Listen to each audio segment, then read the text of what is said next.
Hey, what's up, people? Today I have a Lionsteel Bestman in front of me, which is part of Lionsteel's modern traditional lineup. So they make traditional patterns with more modern materials, basically. And this one is the Lionsteel Bestman in the clip point version. So I'm a big sucker for clip points. I really like them, especially with a nice swedge on them. This one looks really good, blade shape wise, and I was immediately drawn to that blade. The swedge runs halfway through the blade and ends in a very nice and centerline tip. So you have a very pokey tip with a little bit of belly on the edge down here, and also a little bit of straight edge. So very nice looking blade shape to me. And they have a bunch of different versions of this knife. Actually, I'm looking at them right now. They have two bladed versions. They have a very good looking spear point also, and they make them in a bunch of different handle scales. So we have micarta, like you see here in front of me, and also carbon fiber and different woods. The micarta looks and feels really good. It's not one of those micartas that's really slippery and kind of better looking in picture and not as good in hand. But this one really feels good in hand. It gives you a good amount of traction, but still looks nice because it has a slight polish to it. So yeah, in general, the build quality of this knife is something really out of this world. There's no gap in between the liners and the scales and the bolsters. Everything fits together very nicely. You can see we have a perfect blade centering also. Everything is done very nice, and of course, like we are used to know it from Lionsteel, they round everything off. So even the back spring and also the spine of the blade has a nice rounding to it. This is the box that it comes in with, very vintage style looking box. I think it fits the whole theme here, especially with the brown micarta scales. So nice presentation there. I do really like it. So yeah, but we care more about the blade anyways, right? So I give you a quick size comparison so you get an idea how large this knife is. Here's a Victorinox Pioneer, so you can see it's not a big knife. It's also not too small. It's like 7.3 centimeters in blade length. Actually, it's a small knife, 2.8 inches, and it has 9.5 centimeters in the closed position, which is 3.7 inches. So it will fit in a 5th jeans pocket if your pockets are large enough for that. But yeah, we'll talk about the carry a little bit later on. Closed, it's also, or general in handle thickness, it's actually very comparable to a Victorinox Pioneer. So it's almost the same handle thickness, even it doesn't look like it and here on the camera. But if you have a Victorinox that has like the 3 tools and 1 blade, then it's the same. Then it's the same thickness. Also show you a size comparison next to another Victorinox, which is the Victorinox Cadet, which is the smaller blade pattern from Victorinox. So you can see that here. And then we roll in another knife, which is the Buck 110. In this case, it's the Buck 110 in S30V. And it has some tape on the blade because I'm doing some testing as I make this video. Yeah, so you can see that here. And also we run in PM2 because everybody compares everything to a PM2 right now. So we'll do that as well. I think even the people that do not even own a paramilitary 2 now know the size of a PM2 because everybody does the size comparison with this knife. And it's understandable, it's a very popular knife. A lot of people have one. Buck 110 in S30V is super cool, by the way, guys. This is a very underrated performer. In this steel, it's not as popular, I believe. But yeah, that's a topic for a different video. Let's get this out of the way. Lionsteel Bestman. Yeah, we have 3.2 millimeters in the blade length, in the blade thickness.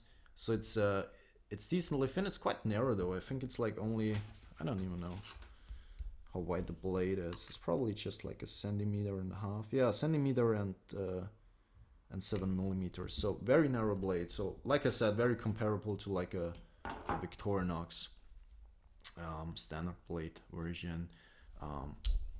The walk and talk on this knife is actually quite interesting. It feels really good and it also sounds really good. I will actually put this closer to my mic so you can hear it better.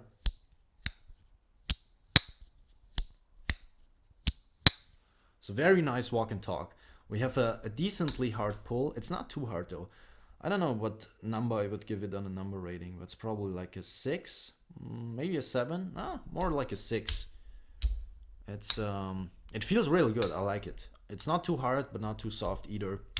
The closing is a little bit easier. You can see that the back spring, whenever we close it or open it,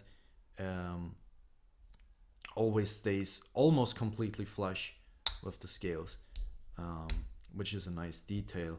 Everything here is rounded off and fits together very well. Like I said, the build quality is really up there on this knife.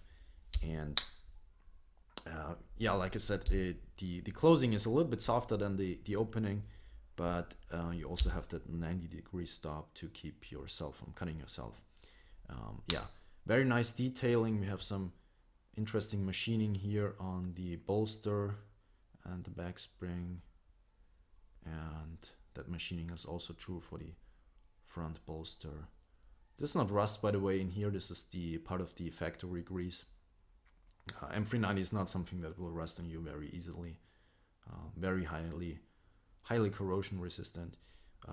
Yeah, because it's a modern traditional, it is also a screwed construction as opposed to a pin construction. Notice that the screws here in the front for the pivot are actually off-centered. So also in the back, they are not in the center of the bolster. Some people will really not like this, but I don't really mind it too much. And yeah, because it's a modern traditional, everything is made of modern materials. Obviously, we have titanium bolsters, titanium liners. The back spring is still steel, obviously, and then we have micarta scales. Like I said, the micarta really feels good and looks good. There is absolutely no problem there. I didn't disassemble this knife, but somebody else here on YouTube did it. So I will just leave you the link in the description box. Hope the person is alright with that did the video. So yeah. Did we talk about the weight? This has 68 grams in terms of the weight. So the Victorinox Pioneer, which is an ALOX model, has 74 grams, which is very similar. So this is like 2.3 ounces, and the Pioneer is probably like 2.7 or 2.6 ounces, I guess. So it's not too much of a difference if you're used to carry something like this. The only difference that is here is that on these you can add a pocket clip or some sort of lanyard. These don't have a lanyard hole to attach there, so you probably need to buy like a leather slip, or you can fit it in your 5th jeans pocket if those are large enough. Luckily for you, in 2020 there are a lot of makers that provide leather slips, and yeah, so I think the carrying should not be a problem, especially at that weight. So yeah, I wish it had a lanyard hole. Lanyard holes are always awesome on traditional knives, but it doesn't. That's how it is. Yeah, the blade is, like I said, made of M390, Bowler M390 that is, and it's decently thin behind the edge. We have like 0.3 millimeters, so 12 thousandths behind the edge. Not too bad for a production knife at that price range. And the only complaints that I have about that blade is that the edge angle that it comes in is quite stout. So we have like a plus 22, 23 degree edge per side. It's a little bit too much for a blade that's that narrow and that thin, you know. Also, M390 is kind of a steel that goes for edge retention, but the edge is really not set up for edge retention. Also, the edge that came from factory was not that great, I have to say that. On my model, maybe some of the other knives of the same model, they are a little bit better, but mine was not too good, I have to say that. And yeah, I kind of do not understand why modern traditionals go for a steel that favors edge retention and not, you know, resharpenability, for example, because you don't really a blade that's that size and that narrow, you will not, you know, use it to break down thousands of cardboard boxes with. It's more of a secondary knife, and you will not, you know, the edge retention you get out of that steel is not something you really need, especially with an edge that's done like this. You know what I'm saying? For example, I'll show you what I mean. This is a mid-tech knife. This is a Chebukov Warren, and this is obviously a different price range. But this one is M390 and has a wide blade and a very, very, very scary thin edge and a really good edge angle. So here the edge retention, you know, the steel, the M390 steel kind of makes sense. I don't know if it makes sense in a knife like this, but that's just me, you know, everybody has their preferences. But I don't need something like M390 on a small blade like this, on a small traditional. So keep that in mind. If you get this knife, you may have to resharpen it as you get it. So keep your diamond stones ready. Beautiful, like diamonds in the sky. And yeah, M390 is not the easiest to resharpen. It takes a little bit. And so I would like to see something like this and a little bit more, you know, a different steel that's a little bit more forgiving and can be a little bit tuned up a little bit more easily. So yeah, other than that, this knife is made exceptionally well. Like I said, you don't have a lanyard hole, but everything else is done really good on this blade. And yeah, I do recommend it for the price they have right now. Obviously, those can always change, but yeah, I think Lionsteel is really up there when it comes to modern traditionals. Not a lot of people do something like they do.